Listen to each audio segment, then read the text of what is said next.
authentic, focused, and a teacher.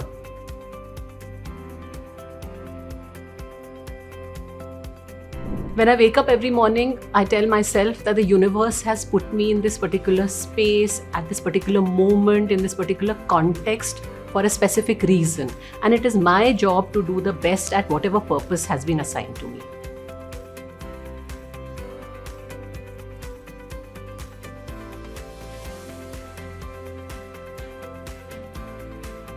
So when I say that we have to build a mindful reputation, I don't mean that one has to sort of plan as to what values and what attributes will work to build a reputation.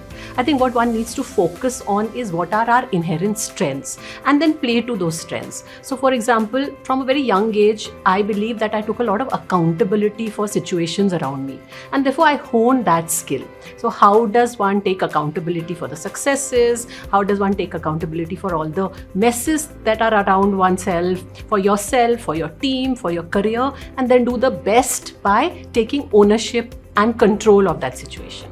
I think these are the ways I built a reputation, including doing the best when no one is looking. So obviously all of us do well when we have bosses staring over us, when we have targets to meet, when where we are in a situation where there's a spotlight on us. But do we do equally well when there's no spotlight on us, where we are sitting behind the camera, not in front of the camera? And that's how I think mindful reputations are built.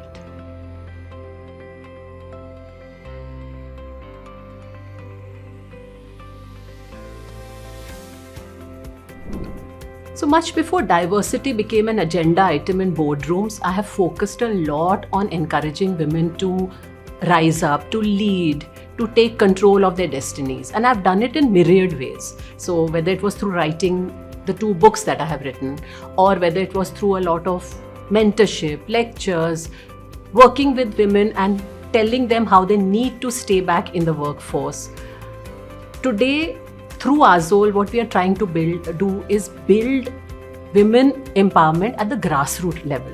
So Azole sources very high quality, authentic, traditional foods, perhaps foods that we have all forgotten about, from rural women, self-help groups, farmer communities who have been making these products for generations. But the urban consumer doesn't know about it. So our job is to create market linkages for them. And through the market linkages that we are creating for them, we are building employability in regions and remote districts where there are no options to generate income.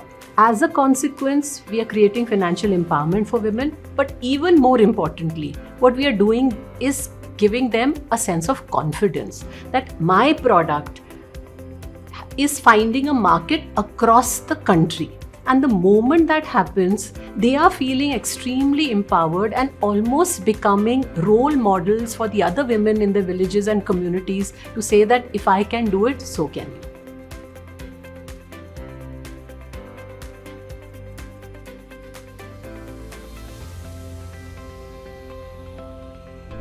So, our relationship with wealth, especially, my generation, which I call the sandwich generation. So our parents never had enough. We grew up in an environment where there was not enough. There were not enough choices, there was not enough money. We managed with 1 chappal and hand-me-downs from our siblings. And that was the reality of those days. For example, my parents were children of the partition. They came with having left all their wealth behind and starting from scratch. And from that moment, they had to build a new life. And we were therefore taught to manage with just enough. Equally, there were not enough opportunities or choices available to us. So you had that 1 shampoo and 2 brands of soap available. But happily, we managed at that time. And our relationship with wealth, therefore, was one of respect. You treated money with respect. You didn't waste anything. You reused everything that you got. As we grew up and our careers really took off during the phase of liberalization. And in that phase, I would say that suddenly there were opportunities, suddenly our careers were taking off, suddenly there were huge opportunities to make and create wealth. And thus, we started with nothing and we have so much that our next few generations will also be able to manage. But has our relationship with wealth changed? I would say it's gone in two directions. So of course there's a lot of respect for it. Therefore we save mindfully, we invest conservatively. But I also think there is a phase where my generation especially is feeling that they missed out. They spend so much time and effort making money that they didn't have time to enjoy it. So I see one facet of my generation really saying that, now that I've created so much wealth, I'm 60 years old, 65 years old, let me see how I can spend it as much as possible. So 60th birthday parties, anniversary celebrations, international cruises, luxury items. I think that's where one way people are spending wealth is happening. And the other way is something I personally also subscribe to, which is, the philanthropy.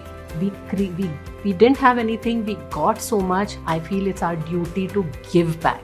And therefore, this philanthropy from professionals, not philanthropy from second generation entrepreneurs, but from professionals who have made wealth, that I see as a big movement. So I think that's really our relationship with wealth today.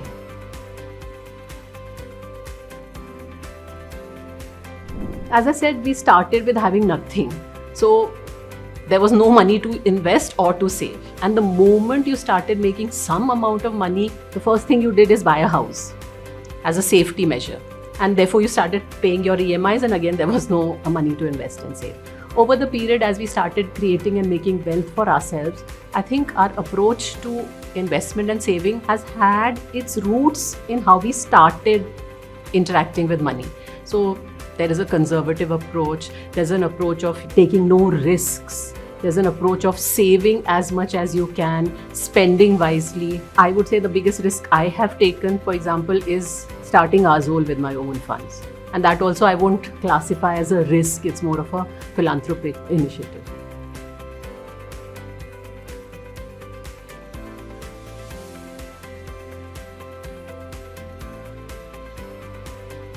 I think the biggest myth I debunked through both my books was this narrative that was developing that the women who have done well, the women who are successful, they have been successful because either they had some special talent, special skill, they had mentorship, they had opportunities, whereas women who didn't do well didn't have any of the above. And the myth I've debunked is that is not true at all.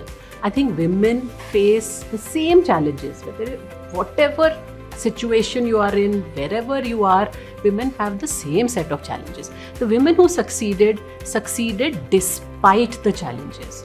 They made an effort to rise above their situation and do well. So a message to all women has clearly been that you can also do it. It is not that you require some opportunity, some great mentorship. Of course, all those are important, but you can do well provided you change your mindset and put your heart behind saying, I will do well in my career and my personal life. It's not an either or, it's and.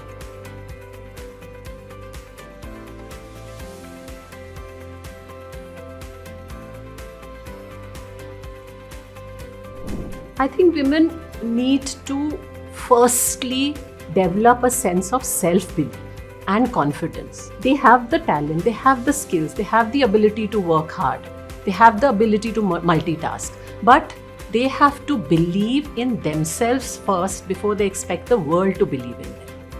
And I think to succeed in a high pressure environment, to succeed both at home and at work, they have to still the voices that they are constantly hearing around us.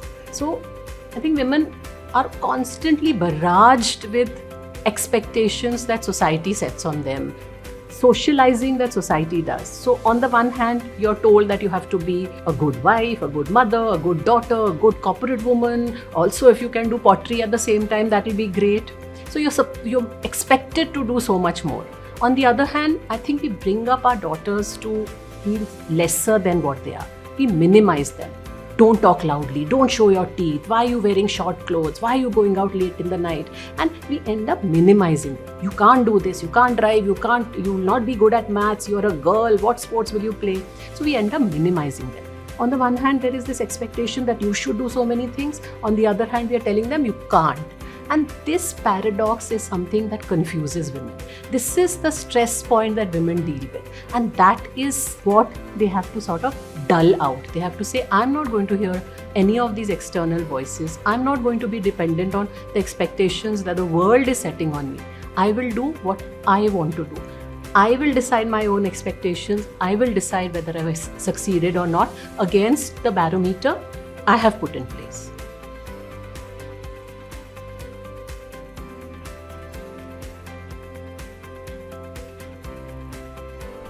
So the one piece of advice I would give to women aiming for the C-suite is as follows. You will grow. If you're hardworking, you will 100% do well. But at every stage of growth, at every stage of success, you will create a cocoon of safety and comfort around you. And that is what you must guard yourself against. So the moment you start feeling comfortable in a new role, the moment you start feeling safe in an environment, you have to push yourself up and say, what next? Move out of the comfort zone into the next level of discomfort, but equally it's the next level of growth.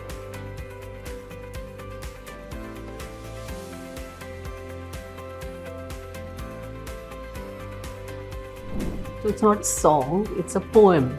कोशिश करने वाले की हार नहीं होती.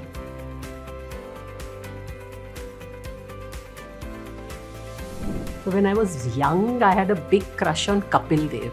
So I would have loved to spend time with him.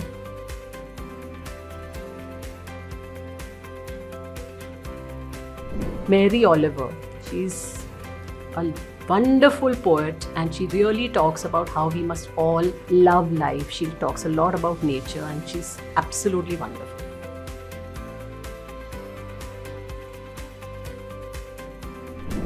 My mother, clearly.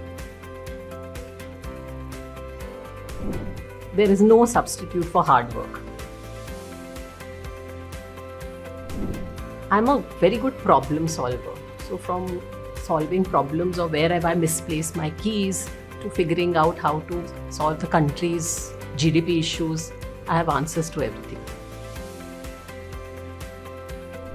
This thirst for knowledge. I'm an avid knowledge seeker. So somebody starts telling me about blockchain, I'll be totally fascinated. Somebody will take me to a chemistry lab and start explaining a molecular reaction, I'll again want to know everything about it. So knowledge seeking fuels my curiosity.